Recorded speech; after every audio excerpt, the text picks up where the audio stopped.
Boa noite. A TAP anunciou o fim da tarifa de desporto, que permite aos clubes insulares viajar a preços e em condições especiais. Os clubes estão apreensivos e o Governo Regional da Madeira também. Este é o mote para o programa Entrevista de hoje, com David Gomes, Diretor Regional de Juventude e Desporto. Uma entrevista onde vamos abordar ainda as políticas do Governo madeirense para o desporto, numa altura em que muitas instituições atravessam dificuldades de gestão. Muito boa noite, Sr. Diretor. Depois de uma primeira reunião entre os clubes, a Liga e a TAP, o que é que se espera? Como é que está o Governo a analisar esta questão? Antes de mais, boa noite a todo o auditório e a todos os ouvintes. É um prazer estar aqui e obrigado pelo convite. Eu diria que o Governo Regional está sempre em luta. A nossa postura perante os preços, perante a tipologia de relacionamento que foi instituída pela TAP é de luta permanente. E neste quadro referencial, no que respeita ao desporto, é mais uma luta que vamos continuar a travar. Desde que lhe diga, portanto, este problema surgiu, tal como já foi público, por volta de março, portanto, no início de março, e diz logo a Direção Regional da Juventude e Desporto, desde que alertada devidamente pelas entidades desportivas deste problema, tomou as devidas providências para o efeito, ou seja, neste quadro referencial a tutela foi logo alertada para o efeito e uma vez que a Vice-Presidência que tem a tutela das viagens, nós fizemos logo a ponte verbal e institucionalmente com a VP no sentido de tomar as devidas providências junto de quem dê direito, neste caso particular com a empresa TAP, para que se pudesse verificar até que ponto é que se poderia Qual foi a postura da TAP na altura? Vou-vos então a perguntar uma coisa que eu não participei nessas reuniões, não é? O que eu sei, obviamente, daquilo que são os meus colegas do Governo, é que a postura da TAP é igual àquela que tem sido desde sempre, ou seja, só é possível rever um modelo e o próprio modelo com participação, ou um modelo acordado com a TAP para as viagens dos madeirenses, esse modelo ficou de ser revisto um ano ou dois depois da sua implementação e até hoje nunca foi revisto. E isso deriva, obviamente, da indisponibilidade da TAP para sentar à mesa, para discutir novamente um modelo, rever um modelo. Portanto, se a postura da TAP foi essa relativamente à questão que assola todos os madeirenses no que concerne às ligações aéreas, à plataforma, à ponte que deveria existir do ponto de vista da continuidade territorial e que não existe.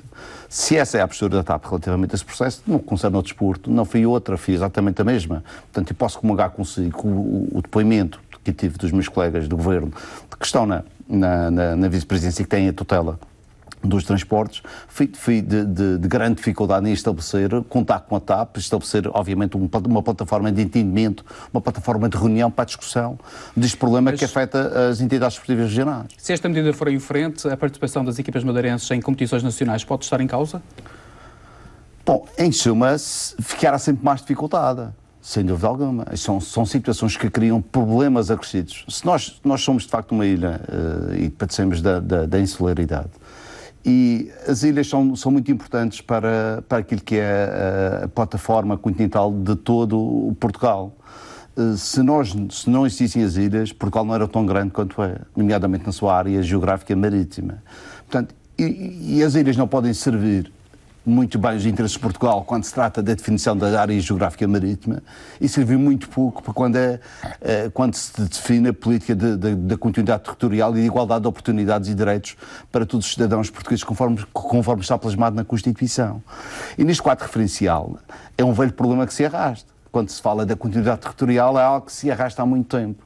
Mas é ridículo num país que se quer uno e próximo que se pratiquem preços destes entre a ligação marítima ou aérea entre uma ilha e o território ou a plataforma continental. E se tivermos como exemplo, por exemplo, a vizinha Espanha, verificamos perfeitamente que as ligações marítimas, as oportunidades de participação desportiva, já vou falar da minha área específica que é o desporto, a participação desportiva das equipas das ilhas insulares de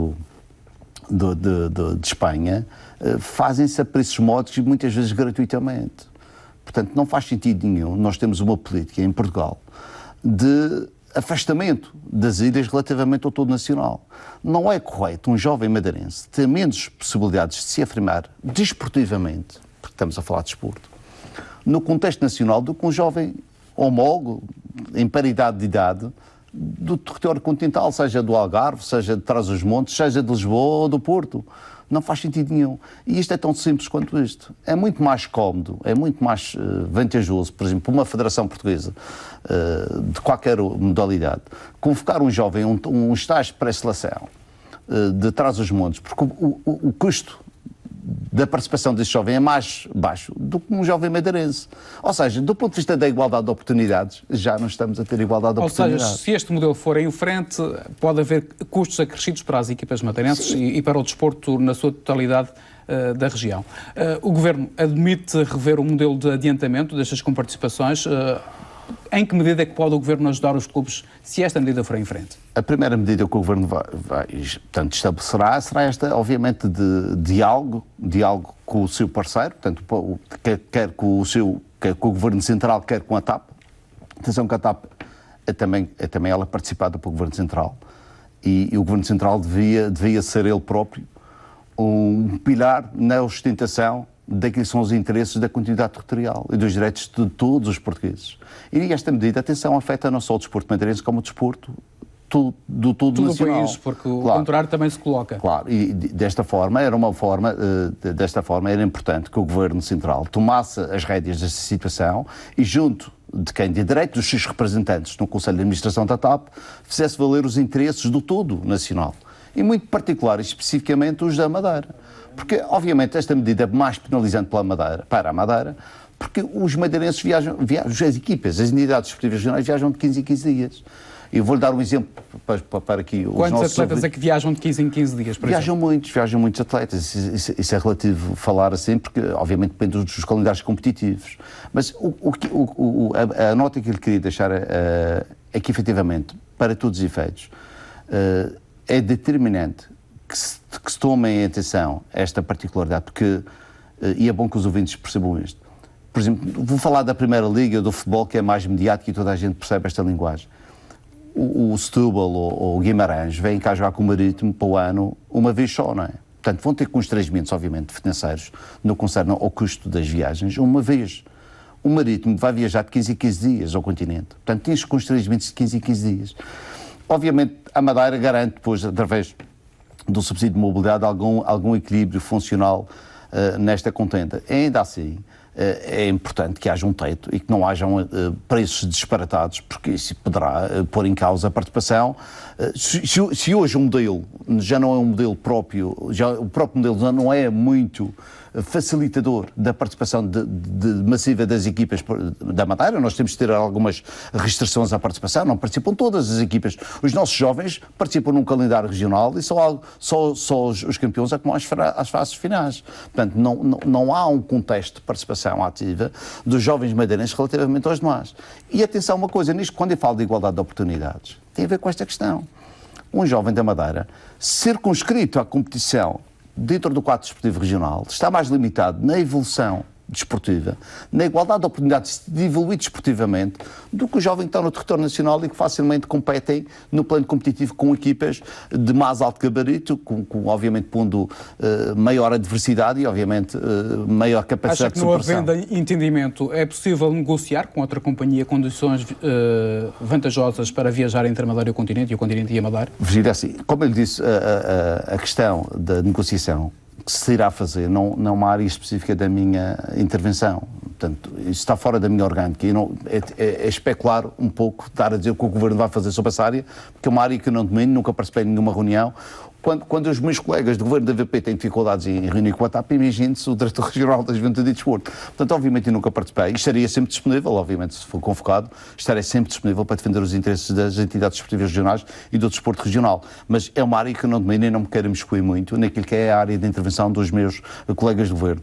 Mas eu presumo que o Governo estará sempre atento. E se falhar, porventura, essa plataforma de entendimento, quer com o Conselho de Administração, quer com o Governo Central, o Governo Regional, à imagem do que fez nesta contenda, assegurou sempre a participação das equipas nos campeonatos nacionais. E fez disto sempre e vai continuá-lo a fazer. Não haja dúvidas sobre isso, porque o Governo sempre deu uma resposta afirmativa àquilo que são os interesses, àquilo que são as ambições e àquilo que são os direitos de participação das equipas regionais nos campeonatos nacionais. Ontem o líder do CDS-PP pedia a intervenção do Presidente da República. Acha que o Governo madeirense também devia tomar esta postura, a postura de pedir a Marcelo Rebelo de Sousa para que exerça aqui uma magistratura de influência no sentido de aligeirar ou de acelerar este tema? O Sr. Presidente da República é sempre uma mais-valia em todos os processos. Se efetivamente o Sr. Presidente da República entender que os direitos dos madeirenses, os direitos de igualdade de oportunidades dos madeirenses estão feridos, eu acho, a meu ver, e enquanto cidadão e enquanto governante também da região autónoma de Madeira, acho que o devia fazer. Acho que devia, entre aspas, chamar a atenção ao Governo Central para que efetivamente possa ser ele também o garante daquilo que é a igualdade de direitos e de oportunidades a todos os cidadãos de Portugal. David Gomes, falamos agora um pouco dos planos de apoio ao desporto, com a descida do Nacional, como é que vão ficar repartidos agora os apoios do Governo? Olha, permite-me aqui uma abordagem mais ampla. Portanto, quando iniciei as minhas funções aqui, nós tínhamos um ensejo de fazer alguma redução aos apoios no desporto. Portanto, eu entrei aqui em 2015, portanto, numa nova legislatura, um novo governo, e o governo tinha-se comprometido em reduzir os apoios, nomeadamente ao desporto profissional. Isso foi feito. Portanto, o PRAD anterior, o Plano Regional de Apoio ao Desporto anterior, rondava os 12 milhões e 100. E o PRAD que entrou em vigor após a minha entrada fixou-se nos 11 milhões e meio, conforme era o programa de governo à data sufragado em eleições. E isso foi executado. Portanto, não obstante as oscilações, eu, como vinha cá o programa, tive a oportunidade também de ir rebuscar esta situação. Eu iniciei com 11 milhões e neste momento tenho 11 milhões. Não estou a falar de números redondos. Portanto, não houve grande oscilação daquilo que foi o plano de governo. Portanto, consumada essa redução ao desporto profissional, depois manteve-se um patamar de equilíbrio que rondou sempre os 11 milhões e meio. E esses 11 milhões e meio serão sempre os 11 milhões de agora. E presumo que para o futuro também o irá ser. Portanto, há uma perspectiva do Governo Regional continuar a apoiar o desporto. E a esse nível, deixe-me diga uma coisa. O Governo Regional, fala-se muito que o Machico é amigo do desporto, o Conselho do Funchal é amigo do desporto, o Conselho de Camarlobos é amigo do desporto, o Conselho da Calheta é amigo do desporto. E diria que a região autónoma da Madeira é amiga do desporto. E se não vejamos o investimento que houve ao longo destes anos todos, ao nível do desporto, foram tantos milhões e tão bem investidos. E hoje, a Madeira, felizmente, é um polo de organização desportiva de excelência a nível mundial, com o reconhecimento das mais altas instâncias nacionais e internacionais naquilo que é a excelência das suas infraestruturas, que hoje são interpretadas como um investimento fabuloso e no passado eram interpretadas como um despesismo já vamos falar das infraestruturas, mas uma questão que eu queria colocar é se o Plano Regional de Apoio ao Desporto para a época 2019-2020 já está delineado. Deixe-me lhe diga, eu preocupo-me mais, eu ainda não tenho ainda publicado, eu não quero fechar a sua questão. Não, mas é que os clubes querem conhecer com antecedência, antes do arranque da época desportiva, os montantes que vão ter ao desporto. Eu percebo as dificuldades que os clubes têm. Essas dificuldades já foram maiores do que são hoje. Ainda há pouco eu acompanhava com atenção as dificuldades de gestão dos clubes e também queria deixar uma nota sobre isso. Eu, quando entrei cá na gestão da Direção Regional da Juventude e Desporto,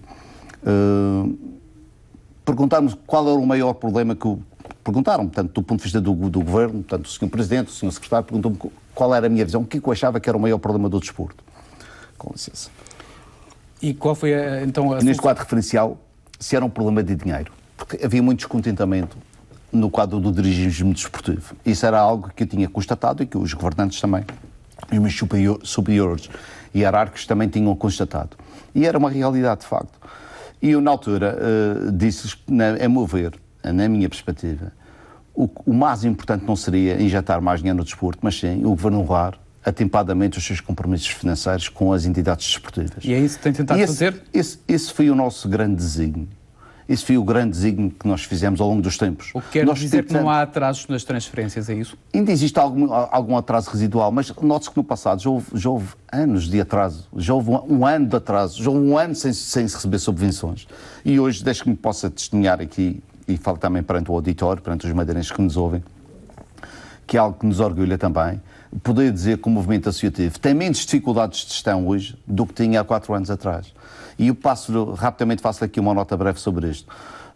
Paulatinamente tentou-se aproximar às SADs desportivas. As SADs desportivas eram as entidades que estava programado no PRAD poderem receber alguma verba em dezembro.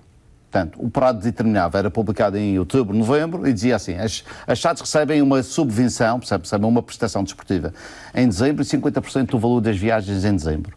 E, paulatinamente, fomos introduzindo aqui as outras vertentes. Introduzimos aqui as competições nacionais, portanto, as equipas, as entidades desportivas que participavam em termos nacionais, as coletivas, as individuais, passaram a receber também em dezembro uma prestação e 50% das viagens.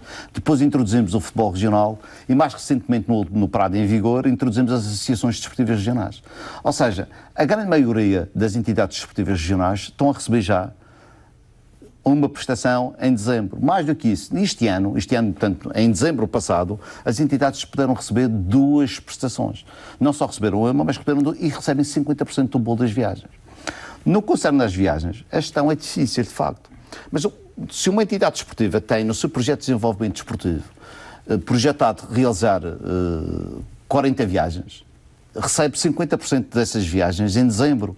Há entidades, porventura, poderá haver entidades que recebem 50% do valor das viagens em dezembro e ainda não as executaram, ou seja, a taxa de esforço para depois executar as viagens é nula, porque recebem o dinheiro adiantado e podem fazê-lo à cabeça. Muitas vezes isso não acontece, mas muitas vezes também poderá acontecer. Portanto, houve aqui um esforço do Governo por, entre aspas, antecipar os prazos, tentar pagar mais cedo e honrar os seus compromissos. E a esse nível é com satisfação que posso dizer que isso foi conseguido.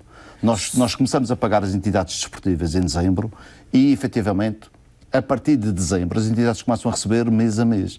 Ou seja, receberam duas prestações de dezembro, depois recebem em janeiro, fevereiro, março, abril, por aí fora.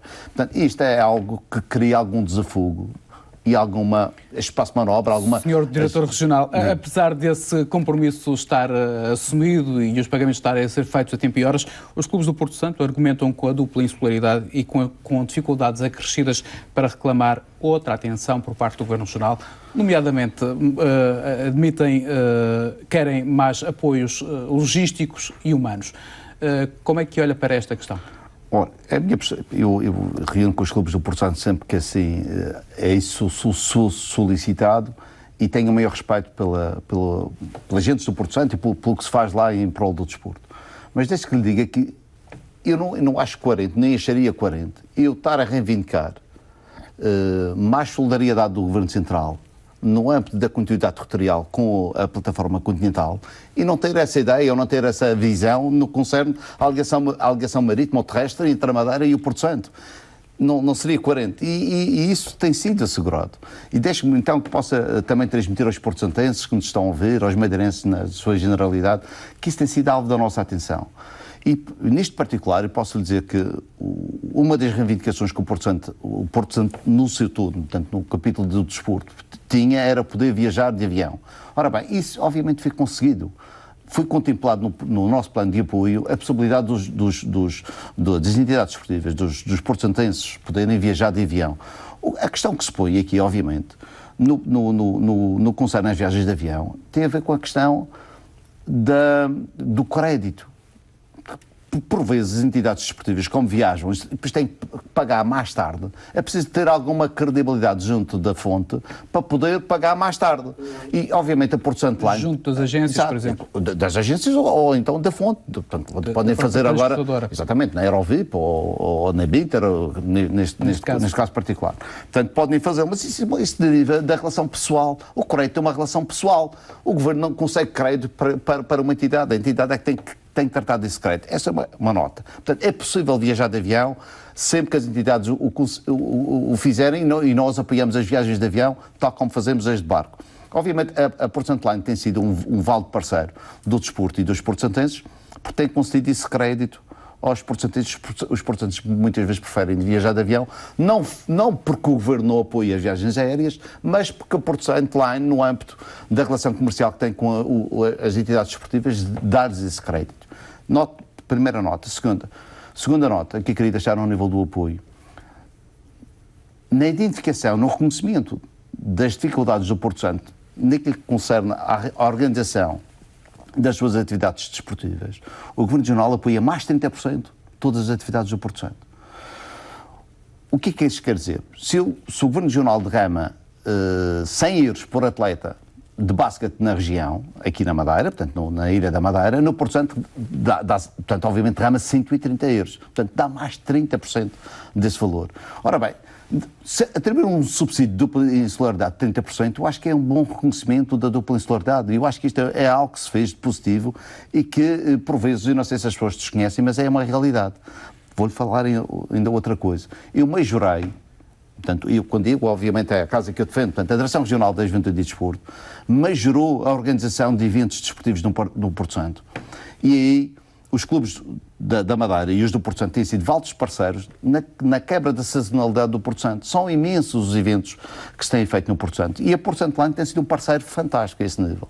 Tem conseguido, em parceria com a Direção Regional da Juventude e Desporto, com as entidades desportivas, arranjar formas mais vantajosas, mais facilitadoras para que se organizem eventos. David Gomes, mas estamos a falar de um alerta que é feito por 5 clubes, o Sporting Clube do Porto Santo, os Profetas, o Clube Naval do Porto Santo e o Clube de Basquete do Porto Santo, que pedem estes apoios logísticos e humanos acrescidos. Acha que o Governo madeirense está em condições de satisfazer esta pretensão? Para além de todas as questões que lhe falei,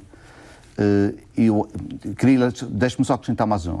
Em paralelo, sabendo de antemão que as entidades esportivas ficam por vezes no Funchal e têm que pernoitar cá, no próprio centro, nas próprias pousadas de juventude, foi criada uma plataforma, portanto, foi publicada agora uma portaria com mais vantagens também para as entidades esportivas do Porto Santo e é atribuído um desconto de 50%. Portanto, ou seja, as pousadas da juventude, por si só, já têm preços para o jovem. Portanto, ou seja, facilitadoras para o alojamento jovem.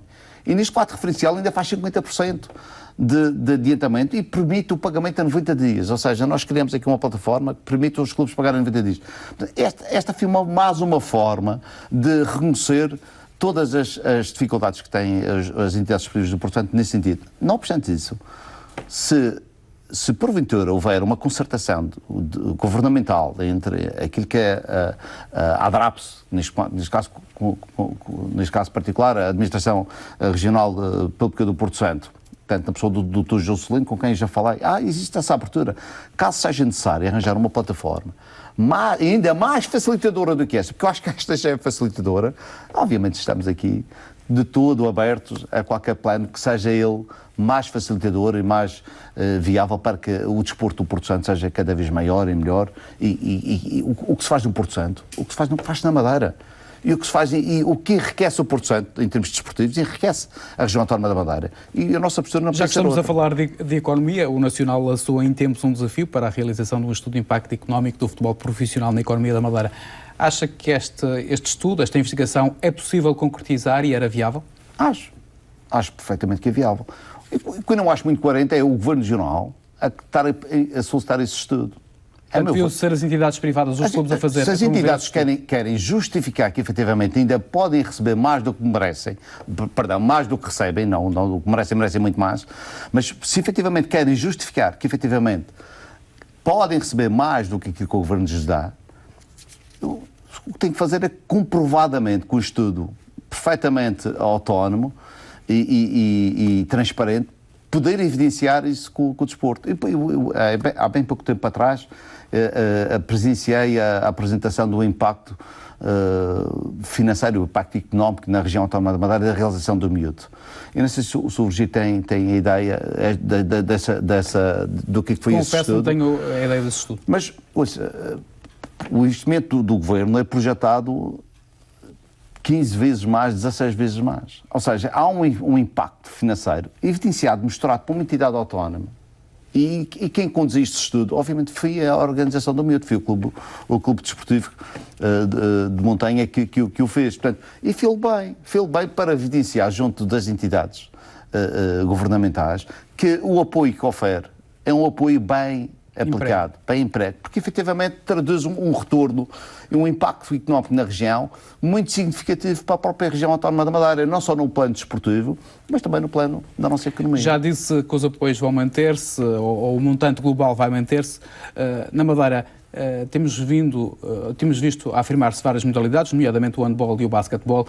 Admite reforçar os apoios, por exemplo, para o Madeira SAD e para o CAB? Portanto, o plano, o orçamento está plasmado, não é? Existe o próprio plano prevê ele próprio alguns prémios, obviamente, quando as equipas se apuram para as provas europeias, portanto, os prémios estão consagrados, o próprio prato faz o reconhecimento, desse mérito. Quando as equipas são campeãs regionais, quando têm resultados de eleição, obviamente esse reconhecimento é feito. Não obstante isso, nós estamos atentos, obviamente, àquilo que é a evolução desportiva de cada modalidade e estamos perfeitamente cientes que, por vezes, é preciso fazer algumas adaptações e com certeza, admito que o possamos fazer. Quando é que o pavilhão prometido pelo Governo para o Madeira SAD vai ser concretizado? Olha, isso é algo, obviamente, será mais da área do meu colega de Governo que tem a tutela dos equipamentos e infraestruturas desportivas, neste caso particular a Secretaria Regional dos Equipamentos e Infraestruturas Desportivas. Ainda assim, não obstante a gente ter um parque desportivo que muito nos promove e nos projeta e que muito dignifica a nossa região autónoma da Madeira, eu acho que ainda faz falta algumas infraestruturas desportivas. Como, por exemplo, um pavilhão, por exemplo, o Camarlopes, vou falar especificamente de Camarlopes. Camarlopes é o concelho mais jovem da região. Camarlopes tem um estádio de futebol e tem para aí 4 entidades desportivas que têm futebol. Aquele estádio, que é o estádio de Camarlopes, que é um estádio fantástico e maravilhoso, que é uma infraestrutura fantástica, é curto para tanta pretensão, é curto para tanto jovem que ali pratica futebol. Portanto, se fazêssemos mais 1 ou 2 campos de futebol, para treinos, não precisávamos mais um estádio, mas pelo menos campos de suporte ao treino desportivo, à competição desportiva regional, obviamente seria uma mais-valia para aquele concelho. Mais um pavilhão naquele concelho, com certeza que sim. Estamos a falar de um concelho que tem muito jovem. Como é o concelho mais jovem, é aquele um dia mais experimente. Portanto, a Madeira no seu todo teve-se alguma política no passado de descentralização para dar a igualdade de oportunidades a toda a gente, e isso foi muito importante. E houve o condão e houve uma linha de projeção das infraestruturas junto às escolas, o que permitiu acoplar não só o desenvolvimento desportivo, mas também a oportunidade do desenvolvimento curricular de várias disciplinas, nomeadamente a natação. Quase todos os concelhos têm uma piscina e, obviamente, essas piscinas estão afetas à escola. É possível nadar nas escolas também, no âmbito da persecução da disciplina de educação física e até do próprio desporto escolar. Portanto, isso foi algo positivo que se fez. Isto não obstante isso, obviamente, acredito que o Governo Regional está atento e, se houver oportunidades e linhas de apoio, irá aproveitá-las no sentido de dotar, particularmente o Funchal. Nós sabemos que existe aqui uma centralização muito, muito grande de pessoas, toda a gente vive no Funchal, portanto existe assim uma sobrecarga de gente a viver no Funchal e neste quadro referencial, se tivesse mais 2 ou 3 pavilhões, estariam cheios. Como diretor regional, como é que olha para a crise que atinge a União? Com tristeza. Estamos a falar de uma entidade centenária, uma entidade que marcou a história da Madeira, ou é um clube regional que hoje em dia ainda derrama dividendos sobre o desenvolvimento desportivo regional, e é com tristeza que eu vejo a situação da União. Gostaria de ver a União forte e pujante de outros tempos. Aquelas infraestruturas da Camacha correm o risco de serem abandonadas, ou o Governo admite intervir caso isso venha a acontecer? Eu penso que o Governo, a seu tempo, não deixará aquele parque desportivo morrer, se acaso se revelar necessário. Espero bem que não, que a União seja ele capaz, com este sangue novo foi injetado agora na nova direção, com os seus quadros, com as suas forças vivas, com as suas forças sociais e com toda a força que a União tem na nossa sociedade, possa ele próprio ser capaz de contornar os problemas e continuar a vingar e obviamente a exaltar e a promover desporto, mais e melhor desporto, naquelas infraestruturas desportivas. Mas caso o Governo aquelas infraestruturas ficam cofinanciadas pelo Governo, não faz sentido o Governo cofinanciar e deixar morrer. Portanto, a seu tempo, na minha perspectiva, o Governo, se eventualmente houvesse ali algum descalabro, que é de todo evitável e espero bem que nunca aconteça, o Governo asseguraria que aquelas infraestruturas teriam a continuidade da utilização desportiva que merecem. Sr. Diretor Regional, 17 instituições desportivas concorreram aos 500 mil euros disponibilizados pelo Governo para a recuperação das infraestruturas, ou pelo menos é essa a fasquia que está reservada aqui neste plano. Um montante que, dividido por todos, vai ser muito pouco, ou seja, não há muitos clubes que vão ficar com muito dinheiro. Portanto, Com esta verba, o que é que pretende o Governo ao disponibilizar este €500 milhão? Ora, ver se explica aqui aos nossos espectadores o que é a nossa visão sobre esta matéria. O Governo Regional, portanto, cede as infraestruturas públicas desportivas gratuitamente à prossecução de toda a atividade federada na região. Isso está plasmado na portaria, que é a denominada portaria das taxas. Recentemente, portanto, nós estamos em vias de republicar essa nova portaria. A portaria foi publicada, a mais recente foi em 2017. Vamos fazer uma ligeira alteração agora, de melhoria até das condições de participação e de utilização das mesmas.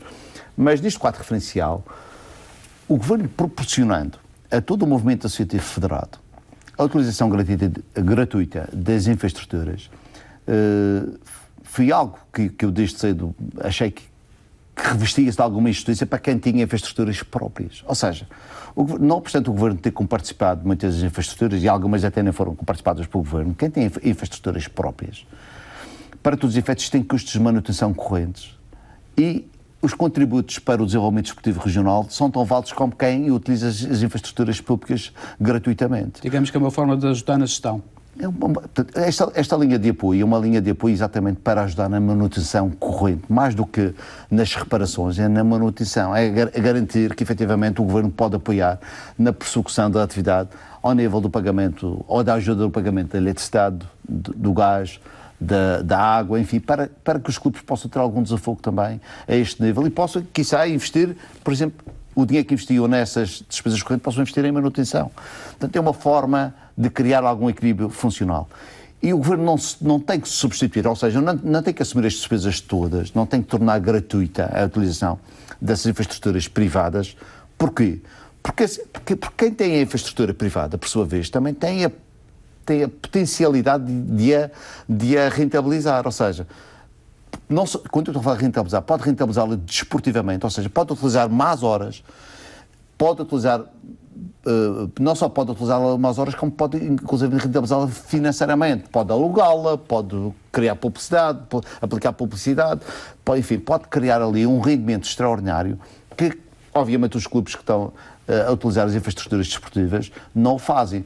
Uma entidade desportiva que vai treinar ao Liceu, por exemplo, ao final do dia, vai treinar das 9 às 10 e só pode treinar das 9 às 10 porque outra já vai entrar das 10 às 11 e outra já entrou das 8 às 9.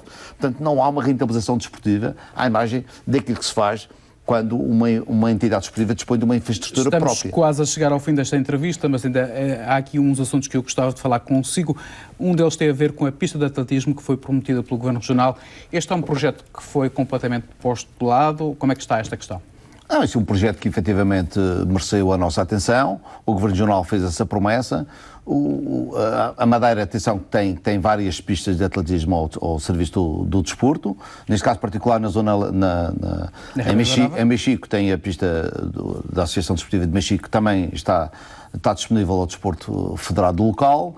Tem a pista da Ribeira Brava, que também serve o desporto regional, e tem a pista do Estado de Câmara de Lobos também ao serviço do atletismo regional. Portanto, para todos os efeitos, o Governo disponibiliza aqui infraestruturas dessa índole, para o desenvolvimento desta modalidade. Não obstante isso... Mas acha que um projeto de raiz não se justifica isso? Não, não obstante isso, face àquela questão que nós falávamos, que o Funchal é o centro de residência da maior parte dos madeirenses, não é? Portanto, o êxodo rural é evidente aqui na nossa região e vivem muitas pessoas da Madeira. E as pessoas querem instalação, se possível, dentro de casa, não é? Portanto, as pessoas querem fazer desporto com o menor incómodo possível. Nós sabemos que aqui a nossa cultura é um pouco tem esta visão.